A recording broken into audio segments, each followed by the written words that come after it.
adversity to be great. Say hello to my wife. I'm having what's known as a wardrobe malfunction. She is cutting my hair. This has been a dream of hers. You've endeared me to your millions of viewers. To humiliate me on the air.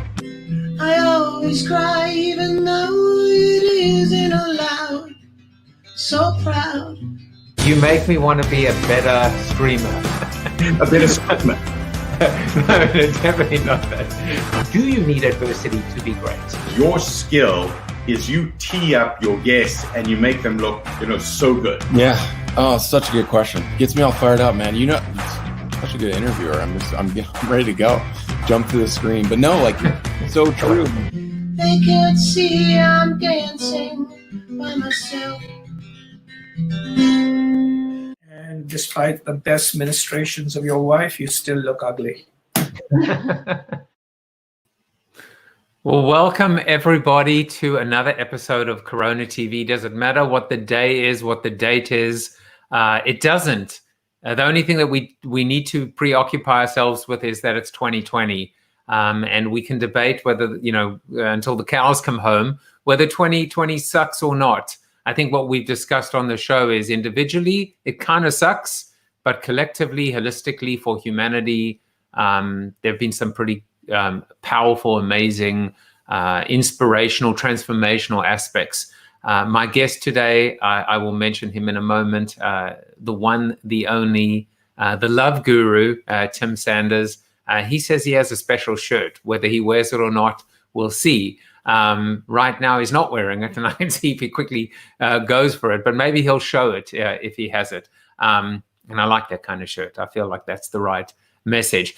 You will notice, I've got it, there you go, that it says on air as opposed to the Facebook, the LinkedIn, the YouTube live button.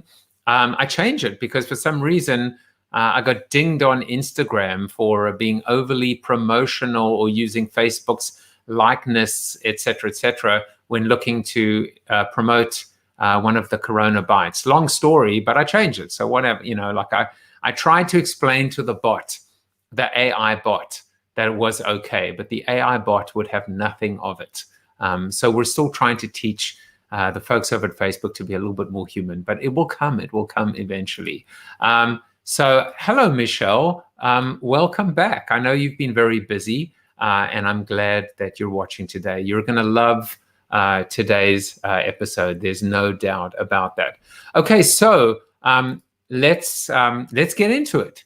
Today is National Aviation Day, and of course, I had Ryan Campbell on the show on Monday. At the age of 19, he flew around the world in a single-engine plane. Then he published a book at the age of 20, and then at 21. He had an accident in a plane, in one of those single-engine planes.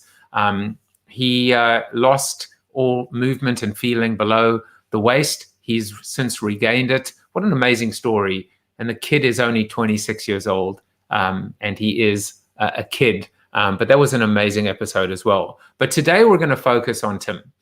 Tim Sanders is the Vice President of Customer Insights at Upwork. It might be the most kind of corporate title that I've seen associated with him, but he's just an amazing man. He told me something that blew me away, which is maybe he'll tell you himself about his speaking business. And that's how I met him. I met him and got to know him as a speaker, as an author, as a thought leader. By the way, none of that's changed. He's as visionary and as ever before. And now he's working for a visionary company, truly changing the game and leveraging all of these significant trends that we see manifesting itself. And whatever we thought it to be true, it has again been turned on its head during the age and the time of COVID.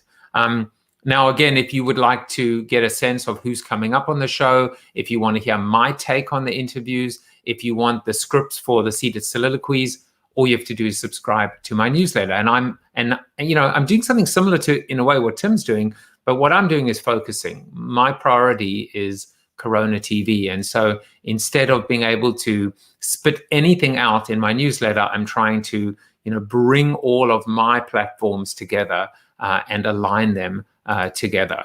Not many Facebook friends celebrating birthdays today. I think this might be the lowest number of my maximum limit of 5,000 friends, but that doesn't mean that I love you any less. So Kenneth, Saab, and Carolyn, happy birthday. And of course, many more people on LinkedIn celebrating birthdays. So Will, Path, Anthony, happy birthday to you guys. Well, it's time for the seated soliloquy. And I mean, how could I discuss anything else but love? If you don't know why all of these mentions of love, Tim wrote a book called Love is the Killer App. And it's exactly how I'm going to start the seated soliloquy today. Love is the Killer App is a guide to career success in changing times. The secret? Love and compassion. Love in a business sense can help you be smart, generous, and compassionate while achieving your goals in both life and work. Now, that was a synopsis to Tim's book, which was written in 2003, before apps existed, or at least the phrase, there's an app for that, meant anything to anyone. How prophetic this book was, and still is in today's turbulent, changing, and fluid times. It appears that while circumstances will change in ways we could never imagine, one thing does not, and that is love. Perhaps you'll feel this concept is too esoteric or ephemeral. And whether you do or you don't, your job is to figure out how to bring this to life, how to operationalize it, how to make it real, how to make it count. I think we're living in times where every saying, adage, inspirational quote, cliche, or even bullshit bingo can be an incantation, a magical spell, a key that unlocks something spectacular, transformational, and life-changing if and only if we see it through to completion, if we bring it to life through action. Like the idea of paying it forward, or good goes around, or even people don't care how much you know until they know how much you care. When life is short and fleeting, surely the only reassurance we need is the knowledge that we are loved and we have an endless capacity to love in return. You'll recall from a previous episode of the show, William Charnock did a reading for me, like a tarot reading, and specifically the future of CoronaTV. The final card was agape, love. In fact, the highest form of love. Well, I think I'm in good company. And I think if we all dial into this superpower and its ancillary behaviors of generosity, empathy, kindness, and charity, the future doesn't look as dull or gloomy or even uncertain as it did just a few moments ago. Well, now it's time to bring on my guest. And, you know, I'll just give him a very brief introduction. But I will say one thing about Tim. This is a man whose bio will never do him justice because he just does the utmost justice to himself based on his enthusiasm, his outlook, his passion, his energy, and his generosity. But I'll give it to you nonetheless. Tim Sanders is Upwork's Vice President of Customer Insights. And prior to joining Upwork, Tim led Deeper Media, a research consultancy. He's also served as Yahoo's Chief Solutions Officer during the heyday of Yahoo, as well as being an early stage member of Mark Cuban's Broadcast.com. He's a New York Times best-selling author of 5 books, including, of course, Love is the Killer App, which has sold over 1 million copies worldwide. Please join me in welcoming Tim Sanders. Welcome, Tim. Glad to be with you. So watch out for that on-air sign above your head. I hope it doesn't hit you. I got to reverse that. I got it right here. Yeah, there you go. I still haven't figured out the mirroring. So some software will allow you, like Zoom, I think allows you to mirror, but I always get it wrong. So if I go, you know, if I'm trying to point to the on-air thing, I would have to do that. Or kind of, you know what I mean? There it is. Well, I'll make sure not to get my head in it. I see what you're saying. Okay. But I can take it off too. I can take it off it's too. Great. So earlier backstage, you asked me how I was, and I said I try not to say the word great during a global pandemic. But I must say, when I'm with you and I'm with people like you, old friends, new friends, I do feel great. How are you doing? I'm doing great. Obviously, this is a weird year, right? It's a year of incredible change, overlapping crises. But I also think it's a year of growth. And my theme for the year, Joseph, is around Carol Dweck's book. Remember that book, Mindset? Mm. And she talked about the growth mindset. And the growth mindset is the belief that we are always learning and that we reframe challenges, failure, crisis, suffering as a learning experience. And I think it's really important that we intentionally adopt a mindset like that, especially during a year like this. And not to get started off on a wonky note, but you know me, I'm a wonk. I was thumbing through Harvard Business Review a few weeks ago. It's part of my morning ritual where I sit in my red chair and I read to delay going on the internet 45 minutes from waking up. And I was thumbing through Harvard Business Review and I saw this interesting little study, and the headline said, most people do not learn from failure. And I was like, what? Because we tell people all the time, go out and fail fast. That's how you learn. Okay, so what the study looked at was a body of people in the experiment with a control group who had failed at something, and then whether or not they learned or gained an insight from that failure.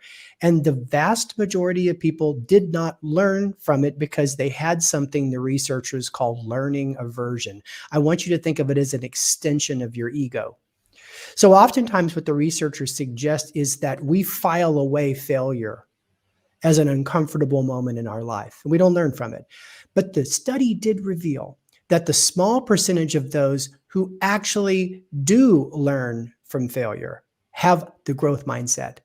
So they went into the opportunity looking at it as a learning experience and not a life-changing opportunity that could be measured by success or failure. It was just a learning journey. And so I think a lot this year about what are we going to learn from the COVID-19 crisis, or are we going to adopt the opposite of the growth mindset? And that's the survival mentality.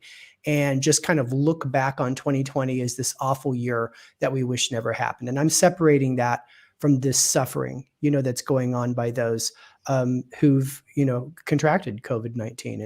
And so I just think that the phrase of this year for me is growth mindset. I'm trying to encourage the people that I mentor to adopt it, because the growth mindset, because I got geeky and looked it up, is absolutely nurture more than nature. Interesting. I'm letting that sink in. It's a beautiful way to kick off the show, because when doing research myself for the whole concept of my book of Built to Suck, I actually spoke about the survival instinct. And I'm a marketer, but don't hold that against me. And they say marketing is a muscle, but survival is an instinct. But the thing about survival, and it's a beautiful reconciliation. There is self-preservation and then there's adaptation. Self-preservation is don't kill me. I don't want to die. I want to just hang in there. But adaptation is about growth and transformation. And then I kind of built on that a little bit more. And I said, growth I call the prime directive. But there's growing out and there's growing up. And I also feel like this growth mindset is as much about the growing up as it is about the growing out, as it is about priorities, as it is about maturation, as it is about, to your point, learning from mistakes, learning from perspective, learning from diversity, and emerging richer and slightly and maybe forever change on the other side. Yeah, I agree. And when I think about the importance of growing up, I also think that it's never over. So even at my age, I continue to try to grow up, and however I think about that, but I do look at it around self-awareness, social awareness, and spiritual awareness. And that's not just something that I've read somewhere. It's something I live. And I continue to really push myself to improve my self-awareness. And what I mean by self-awareness is to be able to see myself. Eckhart Tolle called this the watcher, the bemused watcher, right? So I'm trying to have more awareness about what I'm thinking. So I think a lot about metacognition, right? How we think is just important as what we think. And I look at that all the time, that decision-making process. And then I look at myself in time and space about how I affect other people with my decisions and how I communicate. And then I think about social awareness. I'm trying to continually improve my listening skills to really get a better read on other people. And, today we have to do that here from the Zoom room, but I continue to work on those tools, which we can talk about, to improve my social awareness, even in a world where we socially distance.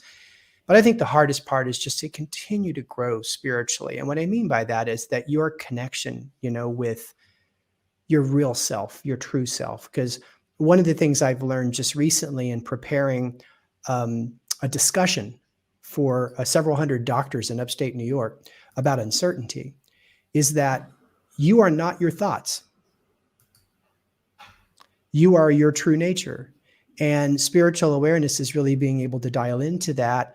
And it's not just about ethics or right or wrong or generosity. It's a greater thing. And that is to really understand your purpose. And boy, this year has centered me around that, I got to tell you. Beautiful words. And I have to apologize because I'm about to turn the sublime into the ridiculous. Let's do it. Yeah, and then we'll get back into it. But first of all, here's the problem. You're encouraging people like Tom Morris at the moment, the world's happiest public philosopher. Tom, love you, Tom. And Tom loves you too. He says he's loved you since he read your book, Love is the Killer App, when he was but a youth. So I don't know whether that dates you or him, but Tom has become a real friend of the show. And I don't even know if I could do this without him anymore. But he's certainly, I think, you're just encouraging him. Don't feed the animals, as the old saying goes. And Amy also commented. She said, "People look away." She found your article, right? People look away to protect their egos. Oh, good, wonderful. Thanks for finding that, Amy. Learn. Yeah, and so everybody can see the URL. And if someone wants to paste that URL in the comments as well. So one of the things I started, I don't know, maybe 2 weeks ago is to learn something about my guests that I didn't know, and maybe most people didn't know. And I've now called it fun facts. And with you, there were just too many. But we're going to start off with this one, which is you were, and I mean, this is like, first of all, I'm definitely gonna butcher the word, but you were a collegiate national champion in extemporaneous speaking. So ask me anything. I had to ask you, so I'm going to ask you. So I can just ask you to talk about anything, right? I might be out of shape. That was 1981. I was a sophomore at Odessa Community College, and somehow we had gotten an invite to the National Invitational for all four-year schools. Our coach was really aggressive about us competing with the Texas Techs or Texas A&Ms and, University of Texas of the world. And Extemp was always an event I loved. You had 30 minutes to prepare a 7-minute speech on a current topic. And I carried around all my huge briefcases.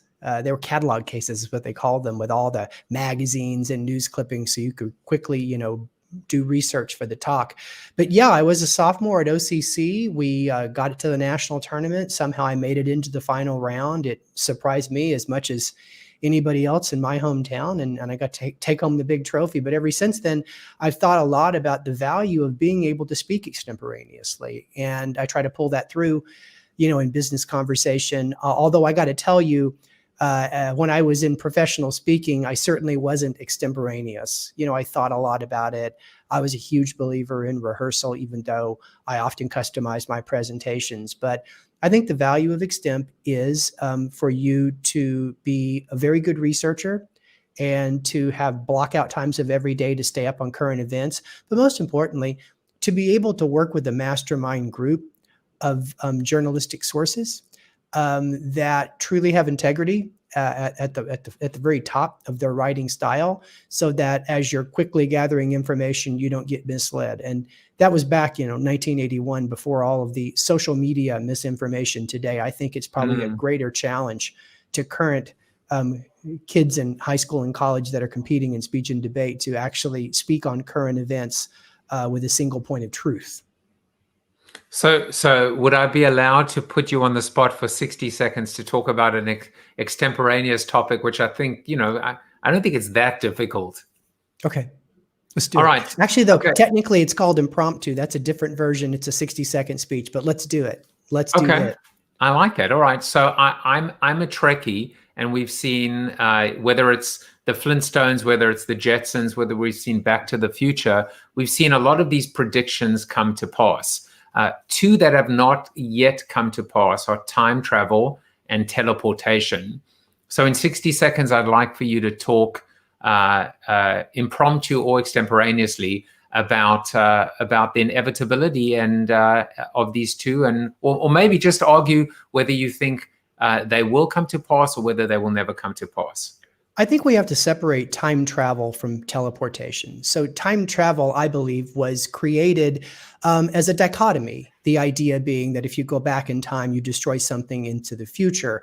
As a result, I think it's not actually based on any laws of physics per se that make it possible. Many of the great predictions, say like Ray Bradbury, were based on the possible. That's why they came true. So I think time travel is just a great mental exercise. Teleportation, on the other hand, does have some physics underlying it. I do believe that as we think about things like nanotechnology and also think about telepresence technology, you never know. Within our lifetime, or certainly our kids' lifetime, we may be able to move time and space just as fast as they did on Star Trek. And I'll leave the extra 15 seconds here. I didn't see the timer there gone. Okay. But I think all forward-looking things you see in scientific novels will come true based on two things: the physical reality, or the physics, if you will, behind it. Can it actually happen? And the inspiration that the storytelling can often lead to, because I think a lot of great inventions were inspired by great novels that were done with good research. So, I mean, I agree, Amy. That was impressive, and that was beyond impressive. And thank you for being such a good sport. That was awesome. Thank you. And so there are another two things that you shared. Normally I would just share one, but I found both interesting. One is you're the lead singer in a band, in a bunch of bands.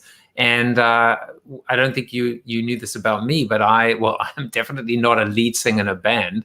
I'm a amateur cantor, on weekends. Good for you. And I sing at School of Rock when occasionally. Ooh, so maybe one day we'll sing in a band together. Well, there you go. The last set of recordings I made were all done what we call now remotely. So my buddy Mitch Marine, I've known him for years and years from Dallas, got together with me. I played him some songs. It was a country EP we made. I played him some songs on my acoustic. He wrote some drums. We created a drum track in the studio, and then he shipped around what they call stems to other people to get together the lead guitar and the fiddle and other things, and actually compiled a pretty decent group of songs. It really is amazing. I mean, it's a great analogy, right? It really is to demonstrate that we can do anything in tough times. We can do anything in remote or virtual times if we just use imagination, ingenuity, creativity, and some of these compilations that we've seen on Zoom with the different boxes, etc. They're all cheating, obviously, because we still can't quite all perform at the same time. But that surely is. Yeah, there's latency. There is, but that's really cool to see. And I miss it. I mean, I still have a studio and I play, but I haven't played out as a musician since late 1998. It was a very fundamental decision I made after a short conversation with Mark Cuban, who had us play at the Christmas party. And he basically helped me understand the power of focus. And it's like, for better or for worse, I'd been doing music for over a dozen years and hadn't been picked for the next level. I'd been doing internet work for less than a year and a half, and it was really, really working for me. So I made the decision to go full steam ahead, and I've never questioned that decision, but I do miss playing out. It was a lot of fun. So there was one other thing you shared, which is that you were in special education from grades 2 through 6. And I wonder if you could share why you shared that with me, and what the significance is when asking someone, hey, what are 3 fun facts or 3 interesting facts about you? Why choose that one? Well, it helps define, who I am and why I'm so community-based, why I believe that we depend on the kindness of strangers. For anybody here who's been in special education, especially when I was in it in the 60s, it was not a pleasant place to be. And I'm not just saying it's underfunded. It was underregulated, and you were put there for a variety of odd reasons.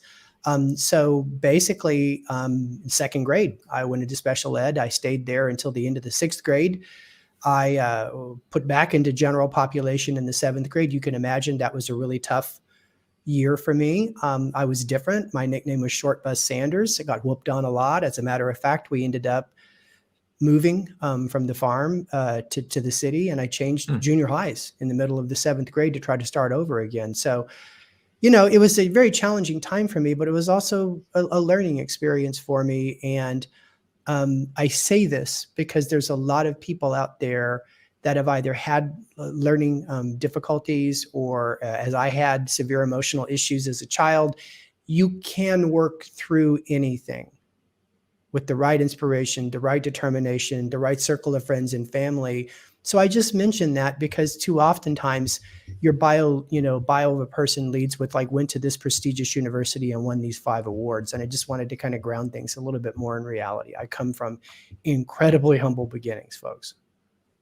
And look, I've had it's the honor and the privilege of sitting down with so many people through this global pandemic. And there are so many common themes. One of them is the power of adversity, and it doesn't always mean, hey, when somebody hits you to the canvas, get up and bounce back stronger. It's hard to do that, but it's almost the biggest trap is to fall into that, the easy street, so to speak. It's the people that haven't fought, that haven't lost, that haven't had to overcome adversity, that come back stronger than ever before. And again, there's I would never generalize, but I think it's informed you in so many ways. The kindness that you demonstrate, the generosity, the how can I help you? It's probably not, and we'll get to it soon, it's probably not coincidence that you happen to be at a company like Upwork now, that is lifting, that is, the rising tide that floats all boats in terms of, freelancers, mercenaries, creative souls. It's a beautiful thing. But I wanted to just spend a few moments on Love is the Killer App. And then of course you follow that up with the likability factor, which is interesting. You had love and you had like. Most people go from like to love. You went from love to Never thought of it that way. Yeah. But thank goodness it's not a Facebook like, because that's not exactly the love or the like you're talking about. But this was so prophetic in terms of recognizing that. I mean, you could have no idea about a global pandemic or anything even as global as this. But I feel like the antidote, and maybe not the therapeutic that most people are thinking of in terms of COVID, but there's a human antidote, and that is love. And so I just, from your mouth, I wanted to give you just a few moments to talk a little bit about what's changed, what hasn't, why is this book relevant or more relevant now than ever before? Because certainly I think it is. Well, thank you. So it really kind of came to me when I was still working in Dallas at broadcast.com, and it had a lot to do with the ethos of the time. So there was this book, Larry Downs, Chunky Moora, it was called Unleashing the Killer App. This is a late 70s book. And it was one of the books that basically just talked about the adoption of internet technology, the World Wide Web. And so a killer app means entirely something differently, right? So it's like that application of a technology that causes it to go mainstreams. For example, email was a killer app for internet adoption, et cetera. And so what I heard a lot in the late 90s was the following question: what do you think the killer app's going to be for blank? What do you think the next killer app is going to be, you know, after email? What's it going to be? And somehow I started to just say, I think love is going to be the next killer app. And here's why I thought that. There was such a rush to technology. I saw so many people beginning to work in cube farms. We used to call them prairie dogs, because if you worked in a cube farm and there was a loud noise, all the prairie dogs would raise their heads up out of the cubicles to see what happened. I love that. We'd spend all day on what we used to call the pipe. The pipe was a T1. Internet access router, and that gave you broadband access. And once you had broadband, after all the time trying to dial up to AOL, you just were heads down every day on the pipe. So I saw this world coming of high tech, and I saw this world coming where more and more people wouldn't have the same human connection. So I believed at the time, and that's what caused me to write the book, that the human element of love, and I figured it out what it meant for the business world, that human element would persevere and be a driver of everything from our relationships to customer experience design to our cultures and their ability to attract and retain talent, or just the goodwill that we generate that helps us deserve success. Because I believe, you know, if you deserve success, it finds you. And if you don't deserve success and you experience it for a short time, that's just, well, you know, the way we write movies, right? Bad guy does great for the first 45 minutes, but you should see the end of it. So when I started working on the book, I was actually doing a little training program for my colleagues, and it was really about how to build stronger business relationships. And I read this book called On Caring. It was one of many books I read about the concept of love and generosity. Milton Meyerhoff wrote it, and he's a very great philosopher, and he was very clear about what he thought love was. And I kind of adapted my definition from him. So he said that love is the selfless promotion of the other. So that's what it is. You love your wife. You selflessly promote her what? Happiness, her health, her success. So you just selflessly give. So it's that. So I applied it to the business world, where we do have a social contract to add value and to support not only the team, but the enterprise's sustainability. So I have to adapt that. So in Love is the Killer App, I said that I called it biz love because I was very slangy. If you go back and read the book, very slangy back in those days. I remember the term well. Right? I had the big sideburns. I wore the yellow sunglasses. Definitely an odd bird. Business love is your intelligent promotion of other people's growth. And you do it by sharing intangibles that never run out as you give them away. And I identified that every human being has 3 intangibles that grow as you give them away. The first one is our knowledge, right? You never get dumber by making someone else smarter. You often enter into a knowledge feedback loop and you learn.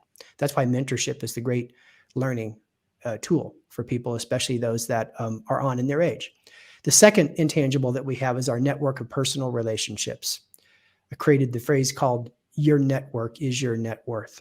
And what I mean by that is that it is an asset that has infinite capability to solve problems, create opportunities, and forge futures.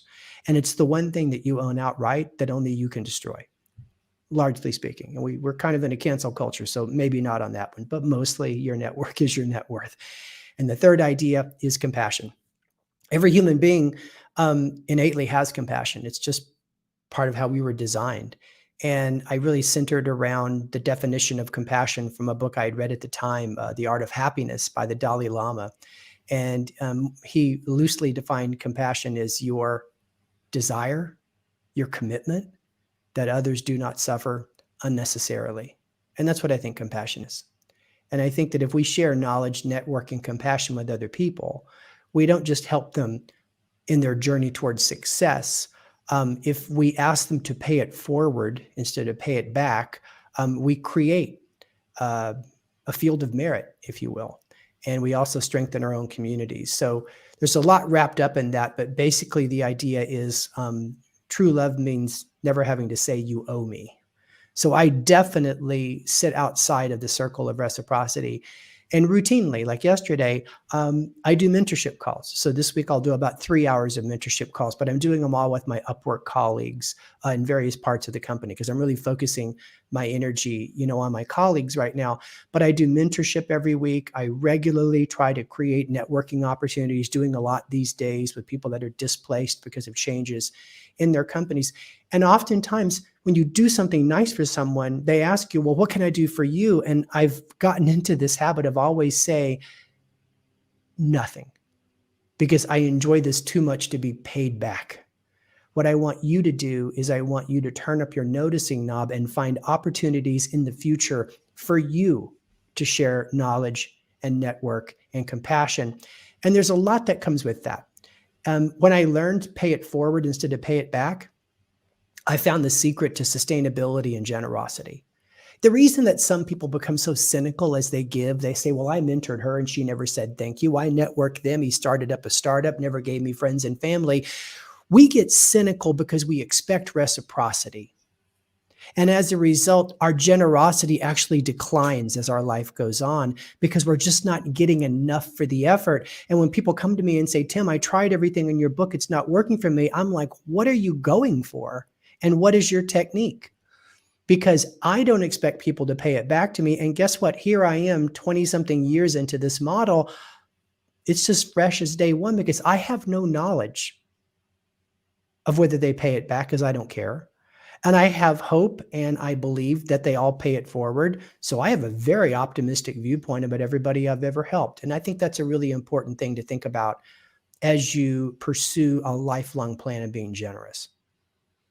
It's so funny. I saw one of your tweets in the last, I guess, week or so, and you were talking about virtual presentations, and you said, "Don't present, have a dialogue, have a conversation." Yeah. Like give a speech, right? I never wanted to make a presentation. You give a speech and have a conversation as best as you can. Absolutely. And you did something almost opposite and sublime just now, which is in a dialogue, you actually gave almost like a sublime TED talk, but beautiful and succinct. And Tim talk. A Tim talk. TM, extemporaneous. An extemporaneous Tim talk, TM. But it was just beautiful. And the thing that struck me, I mean, besides, there were two things that struck me. One is the word just that jumped out, and I'm, part of my growth is to be a better listener and to not have to worry about the next question, which I didn't have. But I made a note of the word unconditional, because when you spoke about love for my wife, or the definition of love is, you didn't use the word unconditional, but inherently the selfless promotion is unconditional love. Correct. Without strings attached, without the quid pro quo. I thought that was amazing. The other thing that just struck me, and as a fellow author, was how magnificently you were able to précis or summarize the key ideas and the thoughts behind. And I almost made a mental note to tell other authors, sure, you published 3 books or 8 books or 12 books, whatever, but never forget the essence and the spark of each book, and be able to, as Tim just did, be able to tell that story. And hopefully that story is still relevant in 2020 as it was in 2010 or 2005. And clearly it is, because, I don't think there's a person on this planet that wouldn't hear this and think, I need to do more of that. And maybe I have been a little bit too selfish by expecting that back. So thank you for sharing. I will tell you one thing that's kind of changed in my point of view since I published the book, because it's been a long time. And, when I published the book, I was in my mid-30s, and I was jubilant. I was incredibly optimistic. I just loved loving people and helping people succeed. And then as the years go by, you begin to run into time management issues, because if you're really open for business like this and you don't expect anything in return, well, your calendar can get really busy, right? A lot of people want mentorship. A lot of people want you to connect them with your network. So several years ago, I began to put kind of a layer, or if you will, a filter. I think it's a better word here, a filter, so that I could make a determination of the best use of my time. So I've adopted a rule, and I teach it to young people I mentor around love. And I say, help heroes. Focus your precious time, which is a tangible, on sharing knowledge and network with heroes. Now, I share compassion with any sentient human being because that's just the nature of life. But when it comes to committing myself to that growth of knowledge or sharing my network of relationships, I really try to avoid those people that see getting a mentor as a shortcut. Just getting networked as a shortcut. I usually have a discussion with a mentee candidate about their motivation. I just had one earlier this year. I asked this person I was getting ready to mentor, I asked, what's your motivation here at the company? And he started to talk to me a little bit about his mom, and that he'd always wanted to buy his mom a house because she just really struggled so much for them growing up. And he was an athlete. And, if you're an athlete, you sometimes, especially when you play college ball like he did, you might think, I'm going to go sign a big NFL contract, buy my mom a house. But here he is. He's now a business-to-business salesperson, but he's never lost his vision that he's going to do something great for his mom, who he considers the foundation of his life. That guy became my mentee because he's a hero. And a hero has an ambition, and they have an intention, and they have a noble purpose. And those are the people that I help.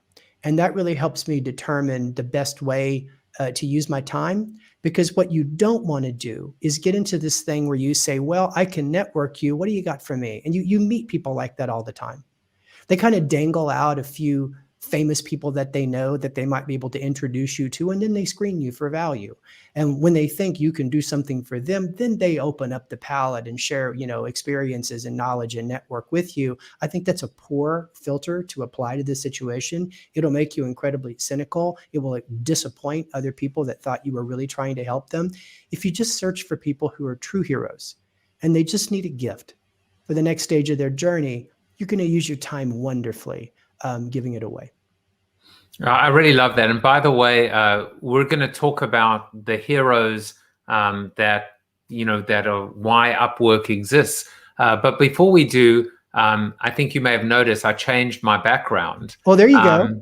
Yeah. And so what happened was, when I had the original heart, you said, that looks like the heart that was on the cover of Fast Company. And you made a note, and you said, I'll send that to you afterwards. Little did you know that I had that hiding, waiting for you. So I wanted to change my background. But let's get into the heroes that are this, whether they call it the gig economy. I mean, I was fascinated when we saw the first glimmers of the Elonces and the Fivers of the world. The cover of my book, of my new book, was designed through 99 Designs, and I went to Design Crowd, and it is the wisdom of crowds meets the creative class with a new business model. It's exciting, but what it is the future of talent. And so I would love for you to talk about not why you joined the company, because it's so obvious now, and how much, you seem at peace. Not that you ever weren't, but you just seem so focused and so grounded now. And I just thought to myself, man, is this the right man for the job, if I've ever seen one?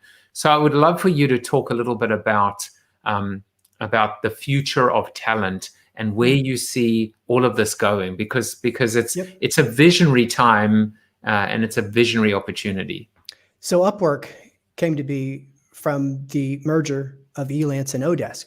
Right. So I've used Elance for years at Deeper Media. That's how we punched above our weight. We were able to hire independent professionals, freelancers, independent contractors to do analysis work, presentation work, design work.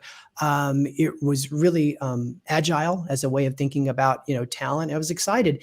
And last year, a good friend of mine at Upwork brought me on to do a consulting project. And I just fell in love with everything about the company, not just how disruptive on-demand remote talent was, but the mission.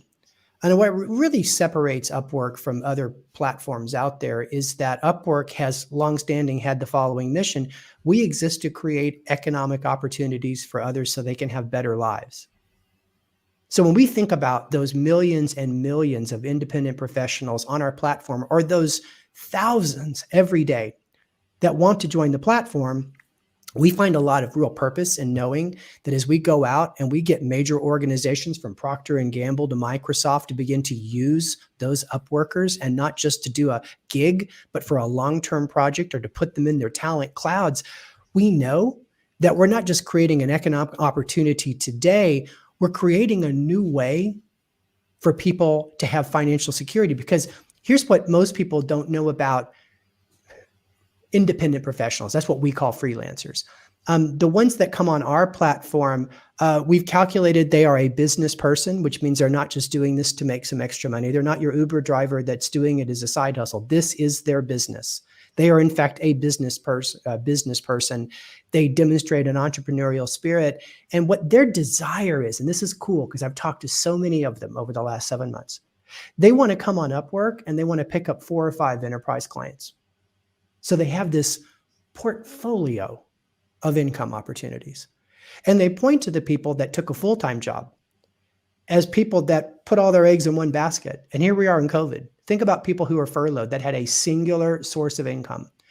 When I talk to, independent professionals on Upwork that might have seen a decline in certain accounts because that company might be going through, headwinds, maybe they worked for a hospitality company or something, they say, well, I just move over to another job. I just apply myself to send out more proposals for open jobs. So we find that the scrappy entrepreneurs on the platform are actually creating a really nice portfolio of income stability that you and I never really had a chance to have. And that's why so many of the high-skilled design, creative, technology workers are choosing not to take a full-time job so they can be on platforms like this. So for me, it's exciting. I spend most of my time talking to enterprise leaders about talent transformation, to your point, the future of talent. And as a matter of fact, I'm going to have a call after we finish. That's what I'm going to dash off and do, is have a conversation with a Fortune 500 company set of leaders about things like velocity. Project velocity, right? So that's why, most people would use on-demand talent, is because projects often run slow because you've either got a skills gap or a doer gap. So you're always trying to steal bodies or stay up extra late. And so your projects run late and you don't get enough projects out the door. But I show you one quick thing that I think is kind of an interesting insight. I'll let this be my business insight of this appearance. And if I could, I'm going to see if I can successfully do this. If I could share a screen with you, is that possible? You can, if you see a. Well, then let's do it. Share screen, Vertigo for a second. Actually, Chrome tab. Love this. All right, let's do it. You're doing it. All right, man. And this is something that I read last year. I'm going to let it draw here. One of my favorite reads last year was a book titled The Technology Fallacy. Researchers publishing for MIT Press, they studied hundreds of companies that were pursuing digital transformation. They call it digital maturity. And they found that it was the talent piece that made the biggest difference, not the acquisition of technology or even the capital outlay against digital goals. It was, how do you solve talent gaps fast? And how do you get the right skill sets in place for that digital maturity journey? Where you're moving from digitize everything to digitize processes to create unique digital offerings. And in that book, there was a quote from Dr. Melissa Valentine, and it captured my imagination. She said, the boundary of the firm is changing in significant ways. She's talking about Silicon Valley companies like whoever, Google, you name it, all the tech companies in the Valley she talks to. And she says in the core periphery model, the company relies on a group of core employees. And then what they have is they leverage this network of on-demand. She calls it the periphery. So I went off and did a bunch of research, and this is fundamentally why I think really figuring out on-demand talent is so critical to someone's business. It's this. Take a look on the left. This is a traditional company. It could be anybody. It could be AMD. It could be, Sears, whatever. The traditional talent model believes that all of the work should be done, or most of the work should be done by full-time employees. That's why the average traditional company, 85% of the work is done by the core FTE team members. But when you look at agile organizations, so last week at our Work Without Limits Summit, we had Mike Shui from Google on. There's a lot of other organizations I've studied, even in the grocery space, Wegmans, who have a small core and a huge periphery of on-demand talent because they've figured out what had to be done in the core, and they've tested it and they've challenged it, just like cloud computing adoption, with IT managers. They went from their fears and their phobias and their generalizations to really looking at the opportunity. So as a result, what I'm telling you is the company of the future is going to have a small core of generalists and a robust periphery of on-demand talent. And here's what I'll finalize here. I'll just use an analogy here. I want you to imagine for a second that you have guided your ship into the harbor. And of course, you drop your anchor for stability. But Joseph, the anchor weighs 80% the size of the ship. Good news, ship's not going anywhere. Bad news, if there's a storm coming to the harbor, you can't get the ship out of the harbor in time. Bad news, if there's an opportunity 2 islands away, you can't sail to it in time. I've learned this year that agility is not a mindset, a leadership directive. It's not necessarily even a business process. Agility exists at the P&L structural level. And so companies that have an agile talent model, where they take this opportunity that many of them have shrunk their core for whatever reason, hiring freeze, furlough, et cetera. They take this opportunity, like a lot of companies did in 2009, to grow everything back in the periphery. You can do anything on a dime, because you don't have to hire a TikTok marketing specialist as a full-time employee. You get one of them on Upwork. You hire a generalist who is really good at marketing program management. These are the organizations that will truly be nimble enough to adapt their way into an ever-changing future. That's the most exciting thing about joining Upwork for me, was that agility idea and the fact that we were the next generation of cloud adoption, in this case, the talent cloud. Or you just go to Oracle and you ask for your account manager, who's now a TikTok marketing manager as well. I'm just joking. Based on rumors of Oracle buying TikTok. Who knows what's going to happen? Who knows what's going to happen? And who knows what comes next? I always hear people say, like, well, there's not going to be anything after Instagram. And then, of course, Snapchat comes along. Well, that's it. Then that's it. It's going to be Snapchat. And then here we are with TikTok. So it's just going to continue to evolve. And I believe that, the novelty wears off. You always kind of see, like, what did the teenagers stop using because their parents are using, and they kind of move to the next thing. So I think that what it all shares in common is the era of user-generated content. Here's a great book you can read. It's a blast from the past. It's called Smart Mobs by futurist Howard Rheingold. Remember that one? Wow. In the middle 2000s. And he talked about smart mobs electronically organizing to change the world. And he used an example in the Philippines where one person texted to several friends, meet me in the square and wear black. And millions of people showed up by the end of that day, and the president stepped down. And he said that was an example of a smart mob, very early stage, just with using phones. Think about today, the opportunity around that's content, for better or for worse. Right. Wisdom of crowds meets activism, so to speak.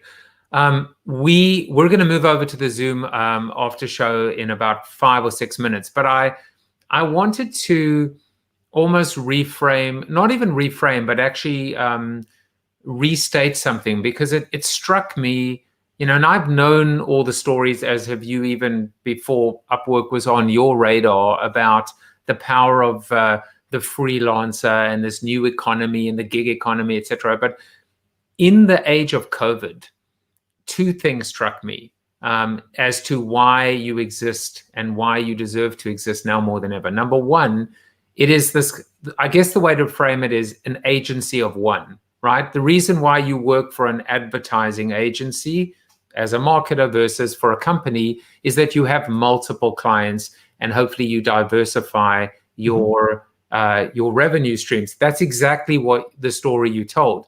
But on the flip side, the agile versus traditional model, it struck me as being equally relevant, which is the slow-moving Titanic-like corporation just sets itself up to fail, to fall, and to implode when they have that anchor.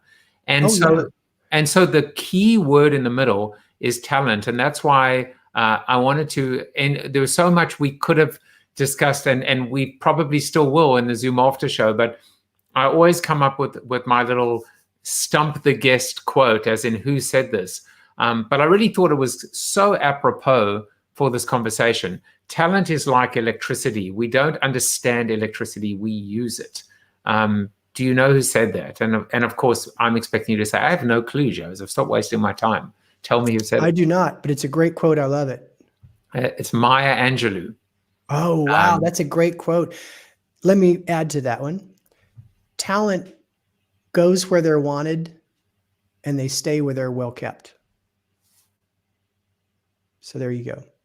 Yeah, that's beautiful. That's actually a really nice way. You know, the funny thing is, I wish you could see my notes right now, because I take all these notes so that I can put together my little Corona bite, which is a 1-minute highlight. And I'm like, damn you, Tim Sanders. Like, they're just too many. I don't even know. First, I thought I would do your extemporaneous reading or debate. And now I think it just might have to be that quote. Amy said, if Tim had to identify a way we could help him, what would it be? Well, that's the paying it forward happening in reverse. Yeah. You know, it's tough. I mean, it just, all I can say is just stay tuned. And, you know, I'm going to put content out there over the course of the year on LinkedIn. Just Google LinkedIn, just search Tim Sanders Upwork. I take all the connections. Unless you want to sell me something, then I will remove that connection. But just engage with the content, help create community around the work. I put a lot of time into trying to develop content that helps people move forward, succeed, understand the future of talent, the future of work. So I appreciate your engagement around it, and love to hear from you. And you can obviously find out more about Tim at timsanders.com. Not to hire him for a keynote speech, because he's focused on different things right now. Laser focused on the Upwork opportunity. We're getting I found that amazing. And of course, you know, find out more about Upwork at upwork.com. Tim, in the remaining couple of minutes, I know there are 2 podcasts that you wanted to, or 2 shows. One is a podcast, one is a digital show that you wanted to talk about. We're producing a digital video series of Voices of Authority. We're so excited. We're having so many great conversations. We're producing it entirely in 4K using remote ship kits that were reverse engineered from that COVID episode of Tiger King and the recent NFL draft. I am so excited about the quality. So for those of you, like I said, follow me on LinkedIn. You'll see an announcement about it. It's coming in just a few weeks. Our first episode will feature author Peter Sheehan. And we also have a podcast. We'll be launching it next month. We are deep into the interviews. It's called Back to Better. No one wants to go back to work. No one wants to settle for a new normal. What are we learning through the crisis, and how are we better, more connected, more agile, more collaborative, more purposeful on the other side of this crisis? So that podcast is coming in September.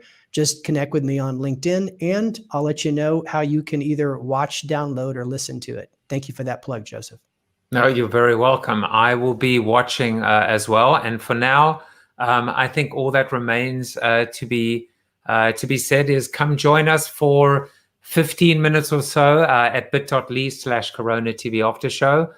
Tim, it's been absolute pleasure. I don't know if you've just seen me smiling the whole time, but I certainly was smiling on the inside. I'm surrounded by a giant heart. My heart is full. This was amazing. So thank you for being so generous with your time. My pleasure. Thanks for reaching out. Wonderful to spend time with you again. Thank you for watching Corona TV with your host, multiple author, and global keynote speaker, Joseph Jaffe.